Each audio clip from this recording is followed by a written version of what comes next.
President Bola Tinubu on Tuesday told the leaders of Ogoniland that the wounds of the past continue to be angry. The president also assured them that his administration would prioritize peace, justice and sustainable development in the area.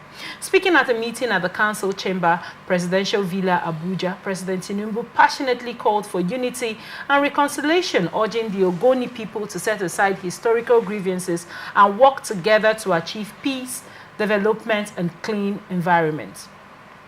A statement by the presidential spokesman, Bayo Onanuga, quoted the president as saying, "We cannot in any way rewrite history, but we can correct some abnormalities of the past going forward. He cannot heal the wounds if we continue to be angry." President Tinubu directed the National Security Advisor, Malam Nuhu Ribadu, to coordinate the negotiations as he called for inclusive consultation and mutual understanding. He commended the delegation for embracing the federal government-led dialogue and emphasized the need for collaboration, trust, and inclusiveness to restore lingering issues in the region. Now, what are your thoughts as regards, this meeting with Wike, Fubara, and Ogonis? Yes, first, it was surprising for me. I think probably I'd missed out on the earlier news where they said they had met before. The Ogoni case is very sensitive. And I think that the federal government should handle it with care. A lot has happened in Ogoni.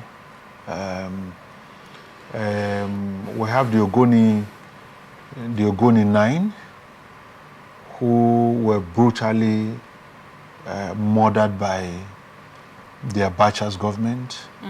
We also have the Ogoni Four, even though history told us that we really do not like talking about certain things just not to offend ourselves. There are a lot of things that needed to be talked, because when you talk about peace, you cannot talk about peace in the absence of justice. In the absence of justice, when you talk about peace, you get the peace of the graveyard. In other words, the peace of suppression, the peace at gunpoint, the peace where you are asked to shut up and not to say anything. And so, if we really want to talk about peace and returning dialogue to Ogoniland, it is not about the exploration. It's about what do we put forward first. In 1990, there has been that agitation in Ogoniland regarding the oil exploration and the activities of the multinationals in Ogoniland through the pollutions of water bodies, through the pollution of the lands in Ogoni and all. And I think that led to the people coming together, led by Mossab, the movement for the survival of the Ogoni people, to create what was famously known as the Ogoni Bill of Rights, cataloging their positions and how they want to move forward. Talking about the protection of Ogoni people, Ogoni businesses, and all. And unfortunately, the person of Ken Sarowiwa, an erudite who came to the scene, but beneath it, and that is the conversations, honestly, that we do not want to have. And history has taught us that when you do not talk about something, you try to sweep it under the carpet. History has taught us that it will repeat itself again. And so when it repeats itself, how then do you try to cure those things? Or rather, how do you solve those issues? Because it is good that when anything happens again in future, we should be able to go back to archives to say, this is how we solved it. Right. And so we can take the same approach in solving it. Who killed the Ogoni Four? these are questions that must be asked. Now, for the sake of the viewers, many people know about the Ogoni 9. Many people would like to know about the Ogoni 4. Yes, that's my line of thought. You see, okay. That's why I said when you talk about peace there and dialogue, you cannot talk about peace when there are no justice. The Ogoni Four, in person of Chief Bade, Chief Edward Kobani, Chief Sam Orage, and I think Chief Theophilus Orage or so, the Ogoni Four, who were labeled traitors, who were labeled vultures, and allegedly by Ken Saro-Wiwa-led group. They were murdered in Ogoni, and the question till today is who killed the Ogoni Four? Was it the Nigerian government? Was it the Ogoni people?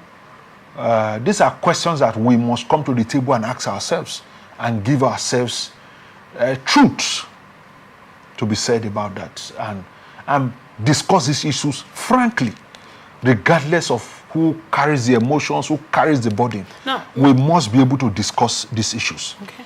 And I think that in going forward and talking about peace, and unfortunately, all the accolades and all has been given to the Ogoni 9. And beneath it, there are the Ogoni 4 who were killed. And even during the burials, they were empty caskets. They were just done in honor of the caskets that were carried. They were empty caskets. So we must ask, where are their bodies? And so that the family can do a proper burial. We must see, when we talk about peace coming back to Ogoniland, the peace does not just rest on the Ogoni 9. It also, there are families of the Ogoni 5. Yes, I agree that the Ogoni 9 that were killed, the Kensaru and others that were killed, they didn't have the opportunity to exhaust the court of law. It was a tribunal set by the military regime in 1995 that summarily executed, passed judgment of them, and the Supreme Military Council, led by General Sani Abacha, adopted those things, and they were killed, and may their souls rest in peace. But going forward, there is life after the death, but we must have a conversation about these issues. That's one. Two, I think that the president must do well to ask some critical questions. Hypreb, or rather, in 2011, from the agitations, and I must, on this platform, commend the people of Ogoni, because after that killing, the Ogoni movement or the Ogoni struggle had been a peaceful one. There has been a struggle of non-violence till today. I must commend the people of Ogoniland. But the president must do well, because he has not delegated the National Security Advisor, the Minister for, or rather, NNPCL chairman in person of Kiari. There are certain things that the president must demand as an action plan. In 2011, the UNEP report was created and all of that for the cleanup of the Ogoni. It is not just the cleanup, there are also compensations. And in the wisdom of the then government, IPREB was created for remediations program in Ogoniland. Was that a successful program? Yes, I think that's why I said the president must ask some difficult questions.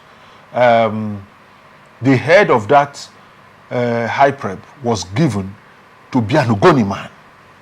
And so we must ask, rather the president must ask some deeper and critical questions as to what is the stage of HIPREB in terms of the cleaning up and the remediation program.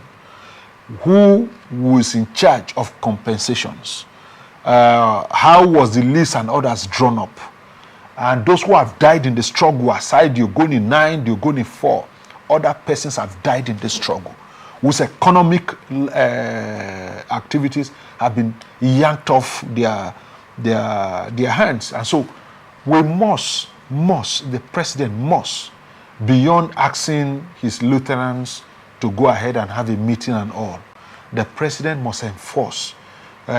He's a man who has been in the struggle too. Like he said with them yesterday that he knew some of them when they were in the struggle for the return of democracy to Nigeria. Yeah. And so he must ask some critical questions. Has IPREP performed up to its maximal expectations of the people of Ogoni? There are two different things, of the Nigerian government and of the people of Ogoniland. And so we must ask that critical question. Two, and I think, and this is my call to the oil-producing areas in the Niger Delta, not just River State, that they should go to court and challenge the 13% derivation. The 13% derivation is not a budgetary allocations, but unfortunately, the governors of the oil-producing areas, River State, Bayelsa State, Akwa Ibom, Edo State, Delta, and all, have used those resources as a budgetary allocation for the benefit of the entire state. That's not true. The 13% derivation is not a budgetary allocation. It's meant specifically for the oil-producing communities, for the development of the oil-producing communities. And I think that, and that's my call for those who are in the oil-producing community to challenge that action in court. That money belongs to them. Let the court tell us that that money is a budgetary allocation. That money is not a budgetary allocation. And the governors of the 6 Niger Delta states should stop using 13% derivation as so. Are the governors of the state aware that it is for the communities? 13% derivation is a known thing to all. 13% derivation is for oil-producing communities, and I think, you see, sometimes they use it as something that let it benefit everyone in River State. But I think that resources should purely be allocated for what those resources are meant, the target they are meant to get. Imagine going to Krika, for example, and you see the kinds of things there, the kinds of hospitals there, the kinds of roads there, and the things, the economic life. And you wonder the kind of resources that are gotten from that place to feed the whole of Nigeria. And so if we take out 13% derivation, that 13% derivation money should go purely to the oil communities, oil producing communities. It is not meant for the state. I'm not an advocate of that. That's 2, 3. And I think that, like I said, the president must ask some difficult questions and insist, the same way he insisted that local government must survive on its own and money should be paid directly to the local government. He must not stop there. Since we now want the oil companies to come back to Ogoniland, we must create a template. What was the template that led to the struggle? In the first place. In the first place. And so we must ask ourselves if we have learned a lesson in going back there, because a man who do not learn from history is a dead man, probably somebody in the grave. If, like they say once beaten, twice shy. If I've been beaten before, so if the companies are coming back, can we have a template created, agreed?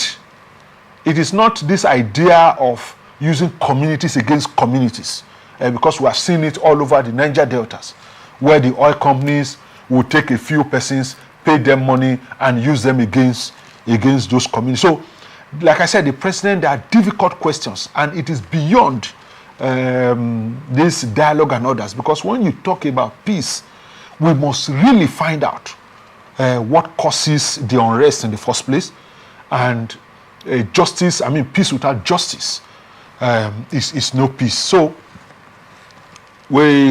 lastly, like I said, the president must honor not just the Ogoni 9, the Ogoni 4 must be included in the honor that should be granted, or rather, the president can grant and withdraw whatever order that he gives, whatever proclamation, whatever executive thing that is signed, can nullify the judgment of the military tribunal.